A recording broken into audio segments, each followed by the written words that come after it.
Sir मैं advocate Rajendra Kumar आर्य, मैं बानसूर से बोल रहा हूँ आपको। ये जो बानसूर हमारा क्षेत्र है ये हमारा जयपुर ग्रामीण में पड़ता है। हमारे इस एरिया में जो पिछला जो चुनाव हुआ था विधानसभा का, कांग्रेस प्रत्याशी के किन्हीं कारणवश वोट छिटक गया था, लेकिन आज जो देश की जो समस्या है उस पर वोट पड़ रहा है। और देश की मूलभूत समस्या है बेरोजगारी, महंगाई, शिक्षा और आपका स्वास्थ्य। वो 10 साल से हम देख रहे हैं कि जो मौजूदा सरकार है इन सारे मोर्चों में फेल हुई है। और ये सरकार जो 2014 से जो जिस मुद्दे पे आई थी, धर्म के नाम पे, कश्मीर के नाम पे, मुसलमान के नाम पे, पाकिस्तान के नाम पे, वो मुद्दे 2 बार इनके सक्सेस हो चुके। और आम जनता ने इनको ये सोचा कि हाँ ये मुद्दे ये इनको ठीक करेंगे। और इसके बाद इसके साथ साथ मतलब आपको लगता है जनता को समझ में आ गया है कि धर्मवाद की चीज़ है, पहले रोटी बेरोजगार की बात हुई। बिल्कुल सर, ये धर्मवाद की चीज़ है, लेकिन इस सरकार ने आम आदमी की इस तरह से व्यवस्था ख़राब कर दी। आम आदमी महंगाई से इतना त्रस्त हो गया। जो 2014 में जो लोग ये 450 के सिलेंडर के लिए सिर पे लेके डोलते थे ये लोग, और आज इन्होंने 11.5 तक पहुंचा दिया था। अब चुनावों की वजह से इन्होंने मामूली से थोड़ा सा उतारा है। और आप चुनाव हो जाने दीजिए, पहले बात खरी आ ही नहीं रहे। इनका नारा है कि हम 400 पार, लेकिन मैं ये कह रहा हूँ 400 पार नहीं, 40 पार भी नहीं जा रहे।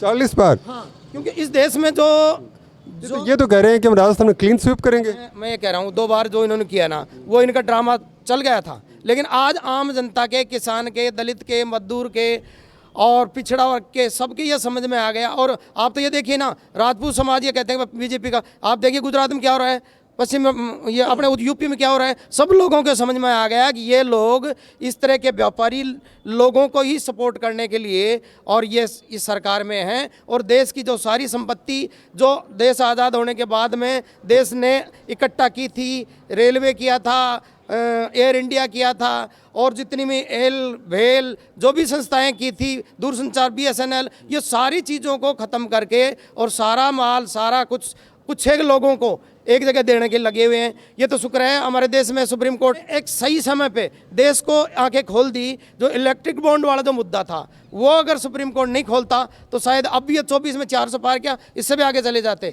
ये एक्सपोज हो गए। आपको लगता है इलेक्ट्रल बॉन्ड का जो मुद्दा है ये असर डालेगा चुनाव? बिल्कुल, इस इलेक्ट्रिक बॉन्ड वाला जो मुद्दा है ये राम मंदिर कैसे दब जाएगा? राम मंदिर इतना बड़ा काम भी तो हुआ है। राम मंदिर किसने बनाया? राम मंदिर आम जनता के चंदे से पैसे बना है और सुप्रीम कोर्ट के फैसले से ये रास्ता साफ हुआ है। इसका गेट किसने खोला? सब कांग्रेस सरकार थी उस समय राम मंदिर का गेट खोला था।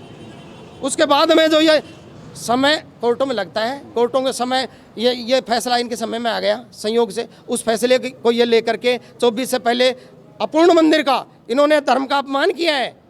जो सनातन धर्म की ये लोग बात करते हैं, ये तो सनातन धर्म के सबसे तगड़े पक्षक हैं। इनको सत्ता चाहिए, सनातन धर्म से इनका कोई लेना देना नहीं है। ये तो सिर्फ सनातन धर्म का एक आधार लेकर के मुसलमानों का। अब आप देखिए देश में 20 करोड़ मुसलमान होंगे, 120 करोड़ हैं आम हिंदू, देश का प्रधानमंत्री हिंदू, देश का राष्ट्रपति हिंदू, और हमारे सारे मूल जो वो हिंदू लोग, और पूरे 120 करोड़ को नपुंसक बनाते हैं डर दिखा दिखा के। 10 साल में इन्होंने क्या कर दिया साहब इनको? क्या कभी ये सेकुलरिज्म देश है? आज दुनिया में कहीं जो सेकुलरिज्म देश हैं उनकी दशा देखिए, पाकिस्तान क्या है। तो ये हमारे देश को भी पाकिस्तान, श्रीलंका और इस तरह की हालत में पहुंचाना चाहते हैं, बांग्लादेश की हालत में पहुंचाना चाहते हैं। तो आपको लगता है कि जिस तरह से हिंदू राष्ट्र की जो बात करते हैं, अगर उसी रास्ते बढ़ते चले गए तो ये पाकिस्तान की बात करें और जो इस तरह के जो देश हैं उनकी श्रेणी में आ जाए? बिल्कुल, ये हिंदू राष्ट्र का देखो, ये एक पद्धति है, जीवन पद्धति। यहाँ जो हिंदू है वो अपनी पद्धति से जी रहा है, मुसलमान अपनी पद्धति से। ये सिर्फ धर्म के मुद्दे पे, झूठे मुद्दे पे ये 2 बार कामयाब हो लिए। 2024 में ये बिल्कुल हार रहे हैं, 400 नहीं है 40 पार भी नहीं कर पा रहे हैं। और अब की बार मोदी जी की विदाई तय है। और इन्होंने जो भ्रष्टाचार किया, आने वाली जो सरकारें हैं इनके ये कहते हैं भ्रष्टाचार मिटाएंगे, इनका सारा इलाज होने वाला है।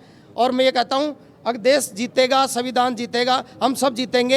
ये 2024 का है, इंडिया को जिताना है और इंडिया जीत रहा है। हम तो चलिए, बहुत बहुत धन्यवाद है कि हमारे साथ के जो लोग हैं उनका कहना है कि कांग्रेस के प्रति बहुत विश्वास है और बीजेपी ने जिस तरह से धर्म की राजनीति की है वो यहाँ के लोगों को पसंद नहीं आ रही है, तो उसके विपक्ष में वोट करेंगे। चलिए फिर मिलते हैं, तब तक के लिए धन्यवाद।